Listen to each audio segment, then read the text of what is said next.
नमस्कार मैं सुश्री स्वागतिका साहू ग्राम पंचायत विद्यापीठ बेरहमारी विद्यालय नवम श्रेणी छात्री अटे। आम दल विकसित भारत बिल स्कीम 2025 अंतर्गत समृद्ध भारत थीम फाइबर ऑप्टिक झरकार धारणा उपस्थापन करुच्छे।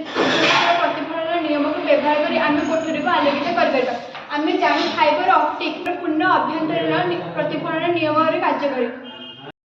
यह एक आलोक स्रोत आलोक किभली भाव में केबल माध्यम अनेक स्रोत को जाऊँगी।